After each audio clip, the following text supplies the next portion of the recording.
Olá pessoal, tudo bem? Nós estamos na nossa série de estudos sobre a palavra unção com óleo, né?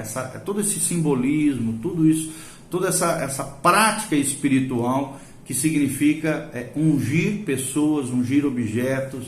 O que significa a unção com óleo no Novo Testamento agora? No primeiro vídeo nós aprendemos um pouquinho sobre isso, né? Sobre a prática da unção no dia a dia, na igreja primitiva, algumas palavras do Antigo Testamento. No segundo vídeo nós falamos ainda mais sobre a unção, né? As três manifestações de unção no Antigo Testamento, suas traduções, tanto no hebraico quanto no grego, na Septuaginta, como no hebraico, na lei e nos profetas, descritos no Antigo Testamento. E agora nós vamos falar sobre qual é o simbolismo, o que significa, qual é a realidade espiritual por detrás da unção com óleo no Novo Testamento. Continue conosco. Nós vamos falar um pouquinho mais sobre isso, faça suas anotações e também aprenda mais sobre a questão da unção à luz da palavra de Deus e da história do povo de Deus ao longo dos séculos, ok? Unção no Novo Testamento. O que a Bíblia diz no Novo Testamento acerca da unção e que significado existe com relação a isso? Há duas palavras no grego que significam ungir. Primeiro, nós já falamos nos vídeos anteriores, a palavra aleifo, que tem o sentido literal de unção, de ungir. E também existe uma segunda palavra que é crio ou crisma, que tem um sentido simbólico, teológico e espiritual. Então, existem duas palavras no Novo Testamento que significam ungir, unção.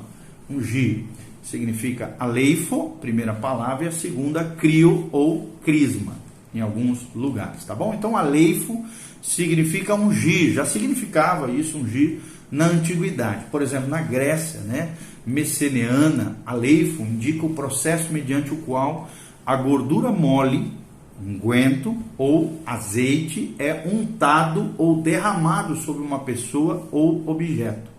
Da pré-história do Egito, descobriram-se tigelas e vasos que eram usados para unção de pessoas, unção de objetos, unção de corpos, né? Depois que morriam, né, essas pessoas, os seus corpos eram ungidos. No Oriente Antigo, ungir tinha um significado também especial, pois o óleo era usado, entre outros, com os seguintes propósitos, presta atenção. Primeiro, na purificação. Segundo, na cura de feridas. Terceiro, na higiene dos corpos. Quarto, na cura de doenças. Quinto, no embelezamento, né, principalmente das mulheres e também dos homens. E sexto, no sentido de elaboração de perfumes. Tudo isso envolve a palavra aleifo na antiguidade. Naquele tempo, possivelmente, tenham correlacionado as propriedades terapêuticas reais do óleo com os poderes, né, claro, no mundo secular, né, no mundo extrabíblico, com poderes mágicos, pois cada doença era associada com Deus ou com uma entidade, um demônio. A unção também era praticada na instituição de um oficial, na instituição de um rei, de um vassalo, na proteção para aquele ungido, aquela pessoa, e eles ungiam também para investir de poderes especiais em árvores sagradas, em armas, em ídolos. Davam ainda outros empregos à unção, tais como libertar uma escrava, desvincular a noiva da casa de seus pais, e na ocasião do seu casamento também a noiva era ungida para o seu noivo. Aleifo no Novo Testamento ocorre 8 vezes no Novo Testamento e refere-se sempre à ação física de ungir pessoas na cabeça, como por exemplo Mateus 6,17, ao entrarmos em jejum. Em segundo lugar, para honrar um hóspede quando chegava na casa daquele que estava hospedando, conforme Lucas 7, 38, 46 também. E João 11, 2, João 12, 3, nós vemos isso também, honrando a chegada do hóspede, era praticado o ato de ungir aquela pessoa ao chegar naquela casa. Também para honrar um morto, nós vemos em Marcos 16, 1 essa prática. Também vemos em Marcos 6, 13, para curar os enfermos. Em Tiago 5, 14, nós vemos essa orientação aos presbíteros, que se há alguém enfermo entre vós, chame os presbíteros, e a unção com óleo, né, curaria o enfermo, os seus pecados seriam perdoarias, o enfermo seria levantado e curado pela glória e graça do Senhor. Então, os elementos usados para a unção eram o óleo de azeite, era a mirra, ou então um bálsamo. Era comumente a prática desse aleifo, desse ato de ungir, 8 vezes encontrado no Novo Testamento. No Sermão da Montanha, Jesus diz com respeito ao jejum, que depois de dizer que não deveria se mostrar contristados quando estivessem jejuado, disse-lhes que deveriam ungir a cabeça para exprimir alegria. Quando a Bíblia diz em Mateus 6,17, porém tu, quando jejuares, unge, aí nós vemos a palavra aleifo, a cabeça e lava o rosto, no sentido de alegria, no sentido de bem-estar, e não ficar com aquela cara atrofiada, mostrando o jejum ali para aparecer para as pessoas. Em Lucas 7,38, Jesus é esquecido pelo fariseu, mas foi ungido e honrado por uma humilde mulher, descrita em João 12,3. Jesus também recebeu a unção de Maria como uma antecipação da unção de seu corpo para a morte, para a cura e libertação. O uso do óleo também foi explicitamente mencionado na palavra de Deus. Nós vemos isso em Marcos 6,13 e em Tiago 5,14.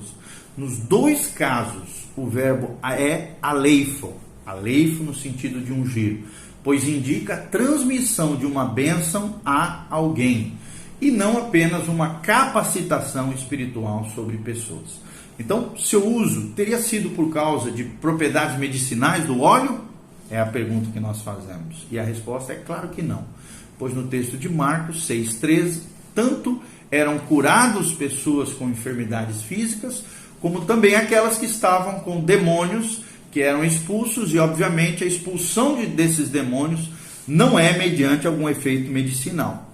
As pessoas que Jesus curou foram referidas pelo apóstolo Pedro como oprimidos do diabo, porque ele, ou seja, Cristo, era o Christos, o Messias, o ungido de Deus, ok?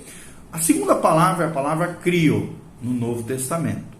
E desta mesma raiz da palavra crio vem a palavra Christos, como nós já falamos, Cristo ungido, que ocorre apenas 5 vezes no Novo Testamento.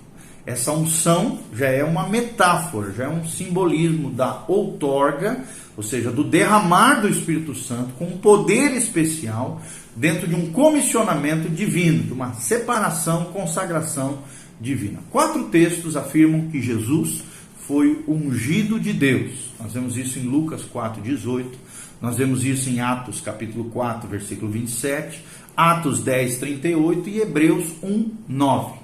Nele havia essa unção. Todos esses textos que nós mencionamos agora indicam esse derramamento especial do Espírito Santo e de um poder sobrenatural sobre a vida de Jesus, o Filho de Deus, o homem, Deus, o ser divino e humano.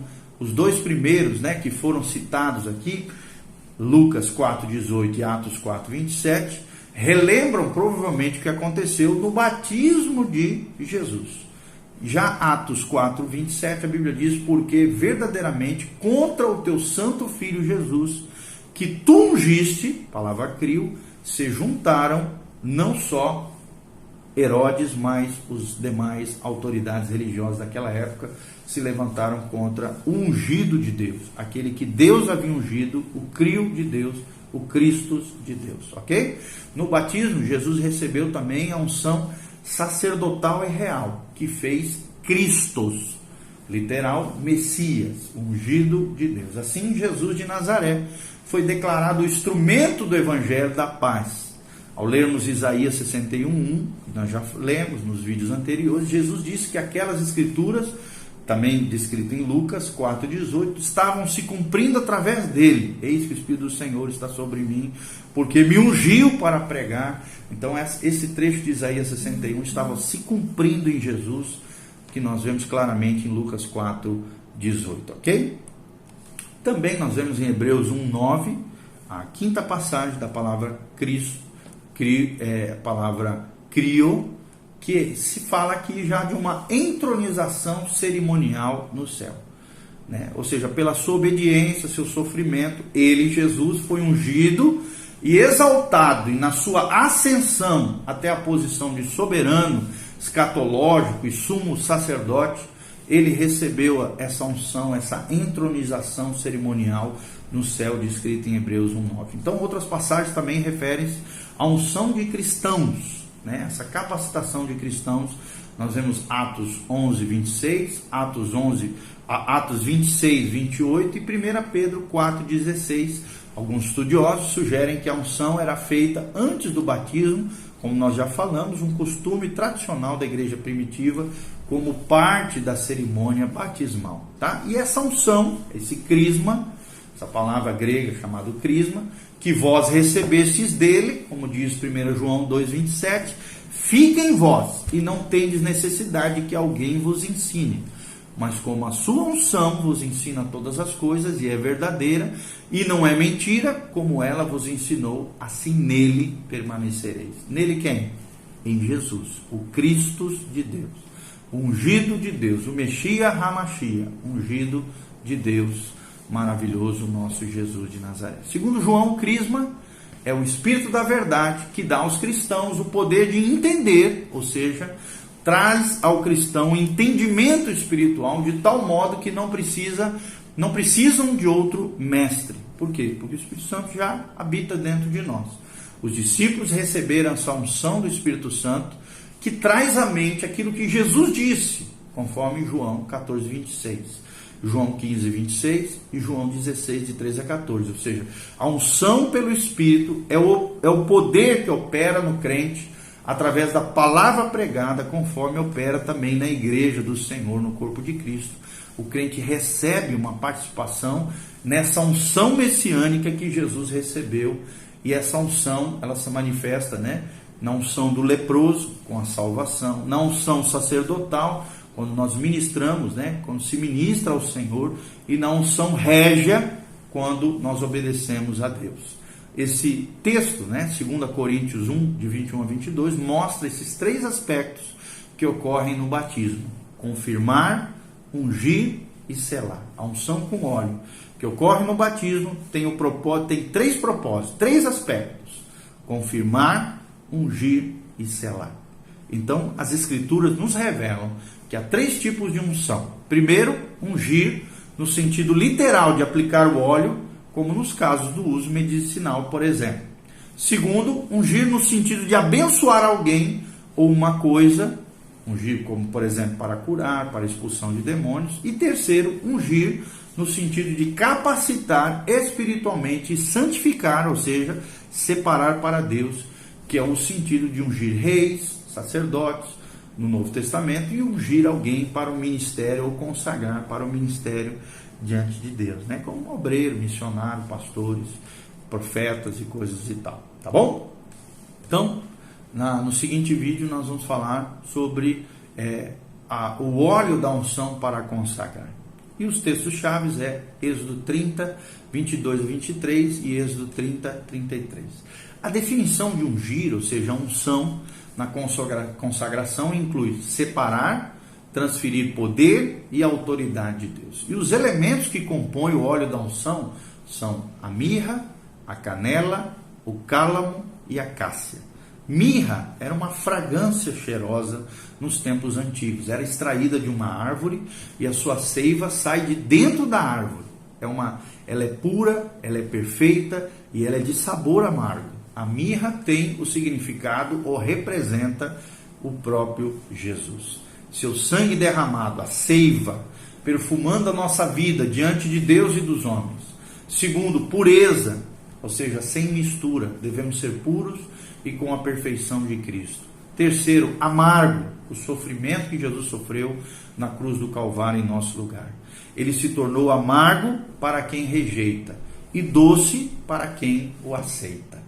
Segundo elemento, a canela. Canela era extraída também de árvore sempre verde, que sofria severa poda, para estimular a formação dos ramos longos e delgados, e cuja casca dava a canela aromática. O significado da canela, portanto, contém os seguintes aspectos. Primeiro, o líder, quando ungido, deve ser consistente, perseverante. Segundo, o seu padrão de vida cristã não pode ser modificado. deve se manter firme no propósito de Deus na sua vida. Terceiro, viver o caminhar com Jesus apesar das lutas. E quarto, sofrer podas, no sentido de Deus nos podando, nos tratando através de pessoas, circunstâncias, situações, para a formação do caráter, para podermos exalar o bom perfume de Cristo, o cheiro agradável de Jesus de Nazaré. Terceiro elemento, cálamo aromático. Exala o doce cheiro. O cálamo cresce na lama.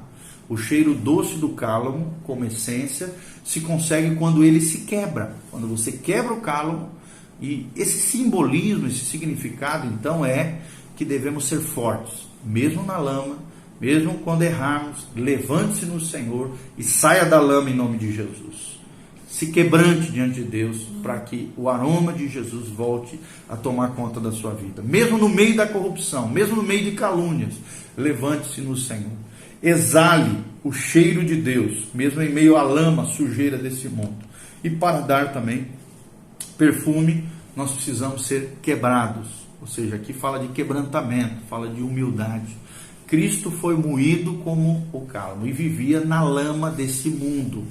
E mesmo assim não se corrompeu, não pecou, não errou. Nós também podemos ser como Jesus, triunfar em meio à lama, triunfar em meio à sujeira e à corrupção dessa terra, assim como o cálamo aromático, ok? E quarto elemento, a cássia. A cássia é uma casca aromática empregada na medicina. O significado da cássia é: o ungido de Deus deve ser remédio para as pessoas que o cercam. O ungido de Deus deve ser um remédio para as pessoas que o cercam, ok? Então, tudo isso nós aprendemos acerca da unção com óleo. Então, nós vimos os 4 elementos que fazem parte do óleo, o óleo ungido, né? O óleo que se ungia, a cássia, o cálamo aromático, a canela e a mirra. Nós aprendemos também os 3 tipos de unção que havia: uma unção no sentido de uso medicinal, o segundo, a unção no sentido de abençoar alguém ou uma coisa, e terceiro, unção no sentido de capacitar espiritualmente ou santificar alguém, separar para Deus, reis, sacerdotes ou para o ministério, ok? E aprendemos, né, a entronização cerimonial no céu de Jesus, aprendemos a unção como palavra crio, da qual é a raiz da palavra Cristo, ungido de Deus, que aparece 5 vezes no Novo Testamento. Que Deus te abençoe, que você tenha aprendido bastante coisa aqui e que a graça do Senhor venha sobre a tua vida, em nome de Jesus. Lembre-se, você é ungido do Senhor. Deus te separou, Deus te consagrou para Ele, para o louvor e glória dEle. Que a unção de Deus esteja sobre a tua vida, a tua casa, a tua família. Dê um joinha, faça seus comentários embaixo, compartilhe com outras pessoas esse nosso terceiro vídeo sobre a unção com óleo, o entendimento disso à luz da palavra de Deus. Amém e amém.